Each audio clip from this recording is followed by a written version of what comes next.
Even though it currently looks like that in Chestnut Hill, it looks like Louisville will indeed battle Boston College tomorrow night. There's even talk that some of his players don't even know. Reggie Bonifant or Kyle Bolin. He likes to keep Georgia guessing, and he likes that element of surprise. Second half, Ulis to Marcus Lee. Beautiful. And the foul, and then Ulis talking a little trash, saying, I'm going to score in this next highlight. And he does just that. You lift up, it's kind of heavy, it's kind of snug. That's probably a good thing, because chances are you're going to get hit. How would you not like to be Bob Baffert right now? He's got not one, but two of the favorites in this year's Kentucky Derby. Cal said it's about the players. After all, they helped get him to the Hall of Fame. This was not one of Jalen Johnson's finest moments. In the win over NC State Thursday, Johnson got a little confused. He went to the wrong bench, had to walk all the way back to see Rick Pitino. All week long, Rick, we've heard about how the greens are soft. This water is going to make things even softer. For 17-year-old Madison Williams, there isn't a better softball coach in the world than her father, Stan. A man that always gives his best to get her best. Sometimes he was calm, sometimes not so much. He would yell at all of us, probably me more than other people just because I'm his daughter. But this summer, Stan isn't yelling. He can't. The 48-year-old is silenced by ALS, a disease he was diagnosed with last year. Since the spring, he's lost 100 pounds and is now confined to a wheelchair. It was just very hard to take in. He can't walk. He has a feeding tube, struggles with talking. When I go back and look at pictures, I'm like, wow. Whoa, B. But in spite of the disease, Stan has not stopped coaching Madison, or her team, the Fern Creek 16 and under All-Stars.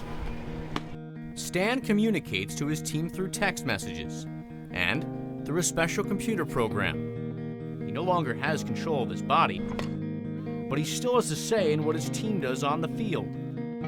I watch the games and observe what is going on. I have coached some of these girls since they were 7 and 8 years old. They are like family to me. The Fern Creek All-Stars leave this week for the Babe Ruth World Series in Florida. Stan will be there, coaching his team and his daughter Madison for perhaps one last time. He's helped me ever since I first started, so it'd be weird not having him out here. Spending time with my daughters and these girls give me something to smile about each and every day I get to see them. He's giving it all he has, because after all, that's all he ever wanted from her. Mike Lacett, WDRB Sports. The ACC won't have to worry about the Louisville Cardinals at the conference tournament next month, but they do have to worry about them right now. The Cardinals can't play in the postseason, but they can still win the ACC regular season championship. They were just a game out heading into today's game with Duke, and that had Rick Pitino in a good mood. Rick was not smiling much early on. End of the first half, Louisville down 5. It's Grayson Allen. He scored 29. Duke up by 8 at the break.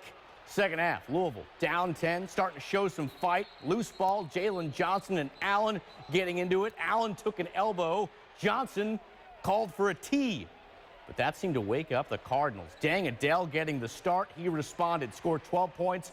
Louisville down 7. Then Damian Lee caught fire.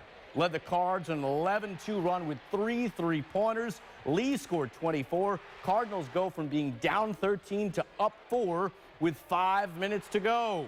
Duke looking to answer, but old friends Allen and Johnson meeting up again, and this time the call goes against Allen, and as you can see, he does not agree with the call. That too is a tee, and that was his 5th foul, so he's done. Duke done as well. Louisville 71-64 win. Tom Lane and Eric Crawford now with the happy recap. Heading into their opener, the Hoosiers said they would not take Southern Illinois lightly. They did that once. They paid the price. Back in 2006, IU actually lost to these same Salukis of the FCS. Surely lightning can't strike twice, right? And at Memorial Stadium, Kevin Wilson suspended 9 players earlier in the day for, quote, not living up to the responsibilities of the program. A rough morning followed by a rough afternoon. First half, IU up 7-3. Salukis blocked the punt, scooped up by Kenny James in the end zone for a touchdown. Southern Illinois would lead by as many as 11 in this one. But the Hoosiers would rally. Fourth quarter, tie score. Nate Sudfeld going long, finds Ricky Jones, a 71-yard gain. It would set up a Jordan Howard 1-yard touchdown. Indiana goes up 48-41. Still plenty of time left. Southern Illinois coming right back. Mark Ionati, a wonderful game, finds Jimmy Howard here for his fourth touchdown of the night, 48-47. Salukis have nothing to lose on the road. Go for the win, go for two. Ionati trying for the end zone, but the Hoosiers defense stepping up at exactly the right time. There's your ball game. Kevin Wilson, exhale. Hoosiers survive 48-47, the final score. At first, she didn't think it was anything serious. I just thought it was nothing. Like a typical 17-year-old, just a little bump, nothing major. I don't really want to be a baby about it. But little by little, It hurt so bad to almost walk. Lindsay Duval's pain became impossible to ignore. And I went to the doctor, and that's when I found out. She had a tumor the size of a grape on her left knee. It was devastating news. Lindsay was ranked by ESPN as a top 10 player in the class of 2017.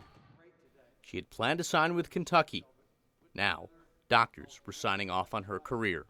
I mean, I was just shocked because it was like something I loved got took away from me. The doctor was very straightforward with the information. He started mentioning that there was a potential that, and if it spread, that she may have to lose a limb. It was very depressing that day. 3 long hours. That's how long it took for doctors to remove Lindsay's tumor. And there was good news. Said it was a completely different tumor than they anticipated. Feels very confident that they had got everything that they needed to, and that it's kind of mapped out a plan for her. That plan included a return to basketball. So, months after being told there was a chance she would never play again, Lindsay was back on the court. It was the best feeling ever. Like, usually people hate running. It was awesome. It's like I didn't want to stop. On February 12th, exactly 2 months to the day she had her surgery, Lindsay returned to the game she loved. Lindsay's probably played well over 2,000 basketball games in her lifetime, and I don't think I've ever been as nervous as I was in that game. But if Lindsay was nervous for the game, she didn't show it. Against North Bullitt, she poured in 20 points. And with the game on the line, it was Lindsay who stepped up to take and make the winning shot. When I hit the shot, I just thought everything I went through, and I don't know. It's almost like I felt like I could do anything almost at that point. A comeback story with a storybook ending. Mike Lacett, WDRB Sports.